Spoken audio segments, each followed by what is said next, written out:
যে খুব সকালে রওনা দিলাম, যাচ্ছি আমি আর আম্মু আম্মুর বাপের বাড়ি। কালকে রাত্রে খবর আসছে আম্মুর সম্পর্কে ভাইপো হয় সম্ভবত, ফ্যান চালাতে যেয়ে মারা গেছে কারেন্টের শর্ট খেয়ে। মৃত্যু মানুষের, দেখছেন।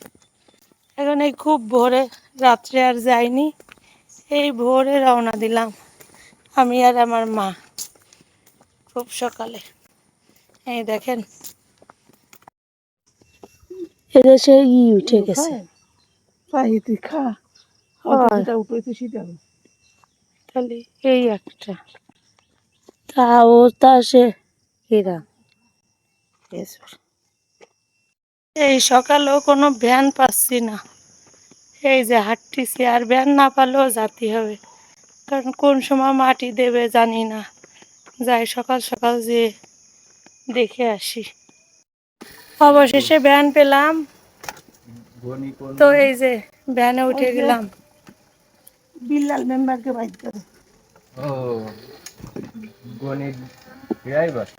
আর এই দেখেন আমার মামির হাঁস আপনাদেরকে দেখিয়ে দিলাম। আমার মামি কিন্তু অনেক হাঁস, অনেক মানে মুরগি সব পালে। আমার মামিকে আমি একটা সেকেন্ডও বসে থাকতে দেখি না, একটার পর একটা করতেই থাকে। আমার মামির কিন্তু গরু আছে অনেকগুলো। আর এদিকে দেখেন মিশনে নেমেছে সবাই আর কি এসি পরিষ্কার করেন। পরিষ্কার করার পরে বেশ ঠান্ডা হয়েছে ঘরটা। আর যেহেতু এসির মেশিনটা ছাদে ফিট করা ছিল, সেহেতু পরিষ্কার করতে আমাদের কারোরই সমস্যা হয়নি। গ্রামের বাড়িতে আসলে এটাই শান্তি লাগে, মানে ছাদে সেট করা যায় এসি, আর পরিষ্কার করারও ঝামেলা থাকে না। আর এখন আমরা কোথায় জানেন, বলতে পারবেন আপনারা কেউ? না, কেউ তো বলতে পারবেন না, আমি জানি। আমি এখন চলে আসলাম আর কি ঢাকায়। আর এর ভিতর কোনো ভিডিও করিনি, কারণ আমি খুবই মানে অসুস্থ ছিলাম, এজন্য আর ভিডিও করতে পারি। তো এই যে ফ্রিজ থেকে বের করেছি, আর এই দেখেন কি অবস্থা লিচুর। যাই হোক, শেষের দিকে তো এরকম তো হবেই।